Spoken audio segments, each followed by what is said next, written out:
우리 창세기 58번째 시간입니다. 달게 목을 비틀어도 새벽은 온다. 달게 목을 비틀어도 새벽은 온다 라는 제목으로 말씀 증거합니다. 이화 여대생이 학내 문제, 그리고 최순실의 딸 최유라의 부정 입학과 그리고 편법 학적 취득에 아파하면서 피켓을 들었습니다. 그들의 피켓은 대통령의 대선 구호였던 내 꿈이 이루어지는 나라를 패러디한 것이었는데, 그들이 든 피켓에서는 이렇게 적혀 있었습니다. 최순실의 꿈이 이루어지는 나라. 그러니까 학생들이 엄청난 절망감에 빠져 있었던 거죠. 내 꿈이 이루어지는 나라인 줄 알았는데 최순실의 꿈만 이루어지는 나라였다라는 겁니다. 이 땅의 젊은이들이 희망을 갖고 살았습니다. 열심히 살면, 최선을 다하면 꿈을 이룰 수 있다는 긍정을 되뇌이면서 아프니까 청춘이다라는 말을 들으면서 그래, 고난받는 것, 힘들고 어렵게 사는 것 젊음이 치룰 수 있는 대가이지 라고 하면서 견뎌냈습니다. 배달하고 접시 닦기 아르바이트 하면서 학비를 벌었습니다. 하지만 현실은 꿈의 좌절이었습니다. 성실과 정직으로는 꿈을 이룰 수 없다는 큰 깨달음을 얻게 됩니다.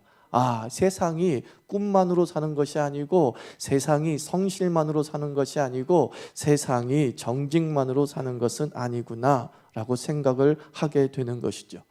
이 작금의 대한민국의 현실은 꿈의 모독이었습니다. 니까짓 것들의 꿈은 내 꿈을 위해 짓밟혀도 돼 라는 오만 불손의 현주소를 적나라하게 드러나고 있습니다. 그렇습니다. 우리의 꿈은 모독당했습니다.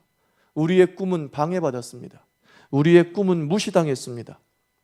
근데 이 대한민국의 현실이 어쩜 우리 하나님과 기가 막히게 오버랩되는지 모르겠습니다. 요셉은 꿈을 꾸었습니다. 아니, 사실은 꿈을 받은 사람입니다. 하나님께서 요셉을 통해서 이루실 하나님의 계획을 요셉에게 꿈으로 보여주셨습니다. 그 꿈은 훗날 이스라엘이 기근을 당해서 죽음의 지경에까지 이르게 되겠지만 하나님께서 그 이스라엘을 건지실 것이라는 하나님의 사랑을 보여주는 계획이었습니다. 또한 이스라엘 민족을 그 애굽 땅에서 융성하게 만들어서 부족 집단이 민족이 되는 원대한 꿈이 담긴 하나님의 계획이었습니다. 그런데 오늘 그 요셉의 꿈이, 오늘 그 하나님의 꿈이 심각한 도전과 방해를 받는 내용이 성경에 기록되어져 있습니다. 스토리는 이렇습니다. 야곱이 형들이 양떼와 잘 있는지 알아보라고 이 11번째 아들 요셉을 불러서 명을 내립니다. 야, 형들이 지금 양떼 잘 지키고 있는지, 양떼 잘 먹이고 있는지 한번 네가 알아보고 나한테 좀 알려줘라. 야곱은 이제 아들들을 믿기 어려워졌다는 것입니다. 세겜 사람들을 도륙하는 그런 천인공노할 짓들을 서슴지 않고 행하는 이 문제푸성이의 아들들을 쉽게 믿을 수 없었다는 거죠. 이제 또 어디서 몰래 사고를 칠지, 어디서 몰래 이상한 짓을 하는지 걱정이 앞섰던 것이죠. 그래서 요셉을 통해서 네 형들이 제대로 일하고 있는지, 네 형들이 제대로 살고 있는지 좀 나한테 좀 알려줘라 라고 부탁을 한 것이죠. 요셉은 명을 받들어서 형들을 찾아다닙니다. 그런데 아무리 찾아봐도 형들이 있어야 될 그 세겜에 없다는 것이죠. 도대체 이 형들이 어디 갔지? 라고 여기저기 돌아다니다가 수소문을 해서 결국은 형들을 찾아내는 내용이 기록이 되어 있습니다. 저는 이 요셉을 통하여서 요셉이 하나님의 은혜를 입은 사람이다, 하나님의 은혜를 입은 사람이 아무것도 하지 않음에도 불구하고 결국은 그가 국무총리가 될 수밖에 없었다라는 그 숙명론을 설명하고자 하는 것은 아닙니다. 오늘 요셉을 보십시오. 얼마나 성실합니까? 아버지 없어요 라고 돌아와도 되지 않습니까? 근데 아버지가 원하는 그 내용을 성실히 수행하기 위해서, 아버지가 듣고자 했던 그 내용을 듣게 하기 위하여서 그 광야를 방황하면서 형들 어디 있는지 찾고 또 찾는 요셉의 책임감과 요셉의 성실함을 보게 됩니다. 하나님의 은혜는 모두에게 임합니다. 그런데 어떻게 그 은혜가 어떤 이들에게는 100이라고 하는 영향력을 미치고 어떤 이들에게는 50이라는 영향력으로 우리에게 다가오는가? 우리 인간의 반응에 달려 있는 것입니다. 그 하나님의 은혜를 깨끗한 그릇에 담은 사람은 100%그 은혜를 마실 수 있지만, 하나님의 은혜를 더러운 그릇에 담은 사람은 50% 정도는 자기 그릇 씻는 일들에 다 버려진다는 것이죠. 그리고 50만 마시게 되는 거예요. 하나님 우리의 태도를 소중히 여기십니다. 하나님 우리의 반응을 소중히 여기십니다. 우리 모두에게 100의 은혜를 주십니다. 은혜는 평등합니다. 은혜는 공평합니다. 덜 주고 더 주고 하는 은혜는 없습니다. 하나님은 자기의 모든 백성에게 동일하게 당신의 권능의 은혜를 우리에게 베푸십니다.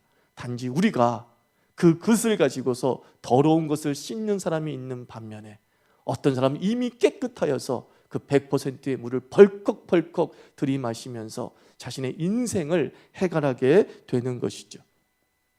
우리 한 사람 한 사람이 이런 성실과 이런 책임감이 있기를 축원합니다. 막연하게 잘 되겠지라고 바라지 말고, 막연하게 뭔가 이루어지겠지라고 생각하지 말고, 우리에게 주신 이 육신과 정신을 사용해서 적극적으로 나의 사명들을 감당하는 그 성실이 필요한 것이죠. 마침내 요셉이 형을 찾았습니다. 그런데 그놈의 형들의 반응을 한번 보십시오. 기가 막힌 말이 19절과 20절에 기록이 되어져 있습니다. 서로 이르되 꿈꾸는 자가 오는도다. 자, 그를 죽여, 요셉을 죽여 한 구덩이에 던지고 우리가 말하기를 악한 짐승이 그를 잡아먹었다 하자. 그 다음에 기가 막힌 말이 나와요. 그의 꿈이 어떻게 되는지를 우리가 볼 것이니라 하는지라. 뭐예요? 네 꿈 안 이루어져, 이 얘기죠. 네 꿈이 이루어질 것 같냐? 이 허황된 꿈들 내가 좌절시키고 말 거야. 꿈의 방해, 꿈의 모독, 특별히 꿈의 살인을 모유하고 있는 거예요. 한 사람의 꿈을 죽이려고 해요. 한 사람의 꿈을 무덤에 집어넣으려고 해요. 얼마나 천인공노한 계획을 이들이 세우고 있는지 모릅니다. 꿈을 방해하고 꿈을 죽이고 꿈을 모독해요. 그래서 제가 오늘 대한민국의 현실을 보고 있다라고 말씀드리는 거예요. 그런데 이것이 대한민국의 현실이면서 요셉의 현실이면서 누구의 현실이라고요? 하나님의 현실이었다는 겁니다. 요셉에게서 우리는 예수 그리스도를 찾게 되는 거죠. 요셉에게서 예수 그리스도를 찾는 것을 무슨 논적 해석이라고 그랬어요? 모형론적 해석이다라고 했죠. 이 창세기 37장의 내용을 예수님께서 비유로 이렇게 설명하셨다고 하면 돼요.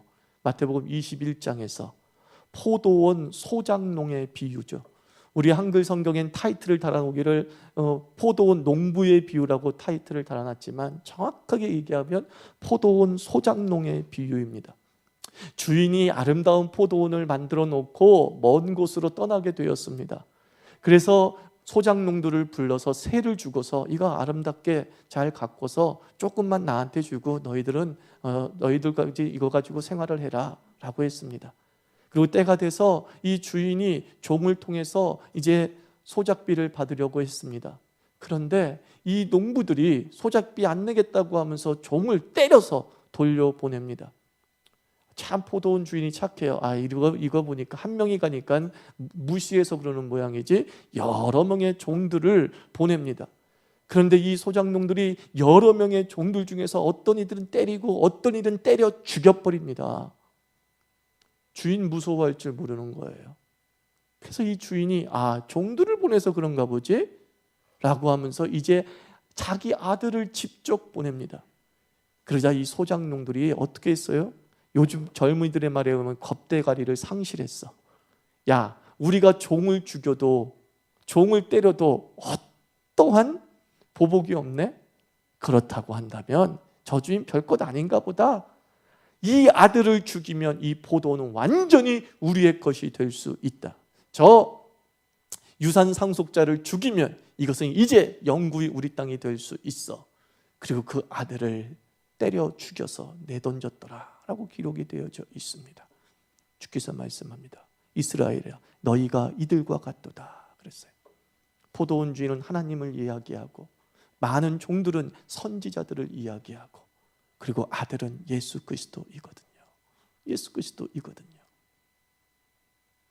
수많은 사람들이 이와 같이 살아가고 있다는 거예요. 이 세상에 하나님께서 우리에게 포도원을 주시고, 그래도 너희는 조금이만 내게 바쳐서 이게 네 거라고, 하나님의 것이라는 것만 그냥 온전히 드러내면서 살면 돼 라고 하는데, 우리는 그놈의 하나님의 간섭 너무 싫어하는 것이죠. 그놈의 하나님의 것이라고 하는, 주장하는 것에 대해서 너무 화가 나는 것이죠. 그리고 하나님이 눈 감고 있다고 해서 이제 점점 대범해지기 시작하는 거예요. 죄를 지어도 불순종해도 주의 뜻대로 살지 않아도 내 인생에 어떠한 문제가 발생하지 않네? 하하, 그렇다고 한다면 아주 용기 충천해지는 모습을 보게 됩니다. 이렇게 하나님의 꿈은 언제나 집단적인 반발에 부딪히는 거예요. 하나님의 꿈이 아주 일사천리로 사람들에게 적용되어지고 먹히는 것이 아니죠. 창세기부터 요한계시록까지 끊임없이 하나님의 나라는 공격당하고, 하나님의 나라는 방해받으며, 하나님의 나라는 무시당하는 거예요. 그래서 예수님께서는 우리가 가는 이 신앙의 길이 좁은 길이라고 얘기하는 거예요. 우리가 예수 그리스도를 선택한 그 순간 하나님과 함께하는 영광도 누리지만, 하나님이 꿈을 함께 공유함으로써 받는 아픔과 절망과 눈물도 존재하는 것입니다. 저는 목사로서 여러분에게 솔직해져야 된다고 생각을 합니다. 우리에겐 면류관도 있지만 십자가도 있습니다.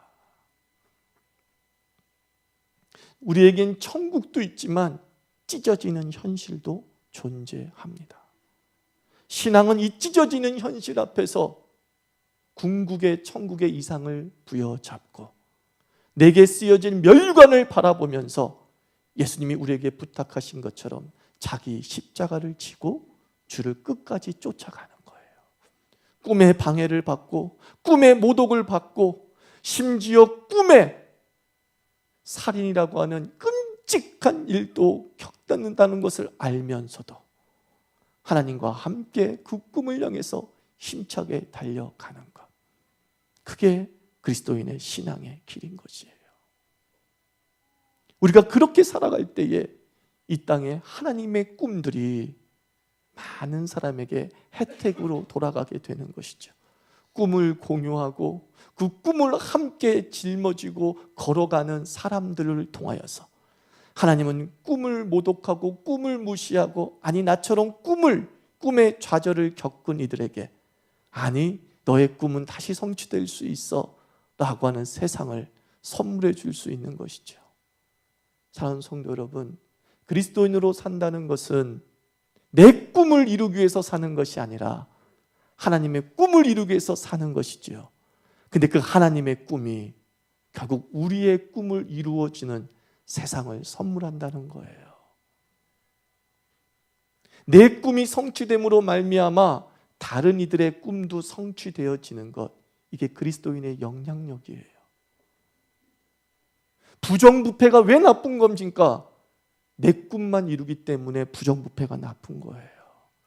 불법이 왜 나쁩니까? 내 꿈만 이루기 때문이에요. 정직과 합법으로 사는 것이 왜 가치가 있습니까? 정직과 합법으로 꿈이 이루어졌을 때 다른 사람도 그 길로 꿈을 이룰 수 있기 때문이에요. 여러분, 똑바로 사십시다. 똑바로 사십시다. 우리 그리스도인이 먼저 똑바로 살아야 됩니다. 이 소장농처럼 되면 안 돼요.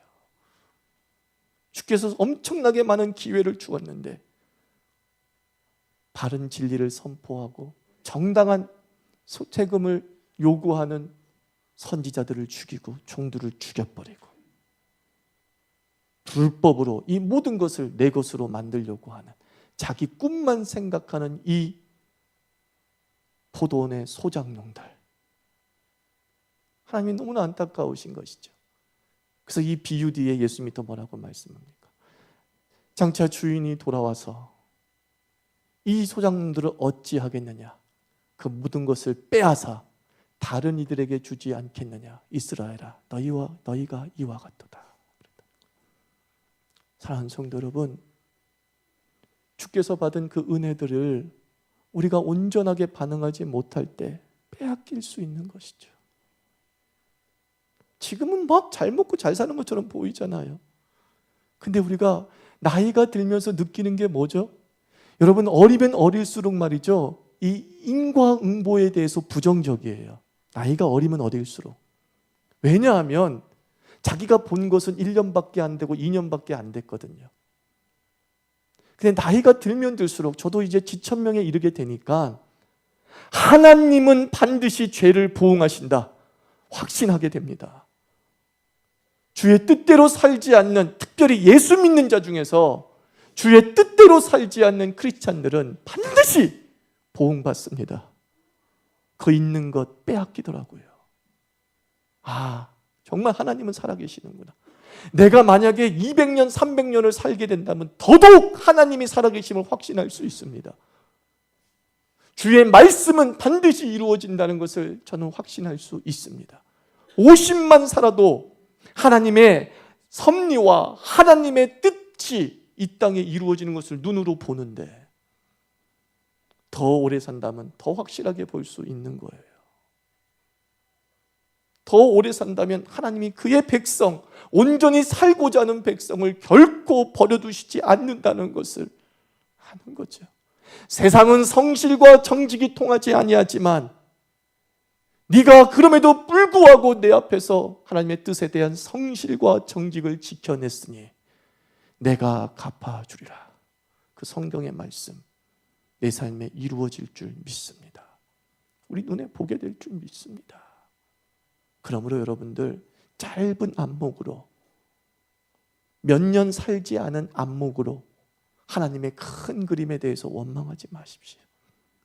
하나님이 없다 하면서 죄를 키우지 마십시오. 심판은 오지 않아 라고 하면서 간땡이 부은 인생으로 살지 말라 이겁니다. 언젠가 천국과 지옥은 있죠. 그러나 이 땅에서도 우리가 지옥 같은 삶을 맛볼 수도 있는 것입니다. 하나님께서 천국의 원형만 이 땅에 맛보게 하시는 것이 아니라, 야, 천국 같지? 천국 같지? 그래, 천국 같은 그 삶이 영원히 계속되는 것이 있다니까. 이것만 맛보아 주는 게 아니에요. 지옥 같지? 정말 모든 걸 빼앗기니까 힘든 거 알겠지? 그런 곳이 있다니까. 이거 여러분들, 천국만 맛보는 게 아니에요. 여러분, 이 땅에서 지옥 같은 삶도 맛보는 거예요. 죄를 지었을 때 심판받는다는 것을 맛보게 하시는 거예요. 그래서 더욱 두렵고 떨림으로 하나님 앞에 온전히 서게 하는 것이죠. 아, 내가 정말 하나님 살아계시는구나. 근데 그 하나님께서 나를 어떻게든 살려주시려고 하는구나 라는 것이죠. 그래서 저는요, 이 창세기를 궁극적으로 읽어 나가 보면, 여러분들 보세요. 요셉이 11명의 형들에 의해서 거의 죽을 뻔했어요. 죽을 뻔했어요. 하여튼 버림받았잖아요. 그리고 하나님의 꿈에 대한 공격이었잖아요. 그럼 하나님께서 이 11명의 형제들은 살리실 필요 없어요. 어떻게 하면 돼요? 그냥 요셉만, 요셉 너로 큰 민족 되게 하면 돼. 너도 어차피 아브라함의 씨니까. 이렇게 하실 수 있지 않겠습니까?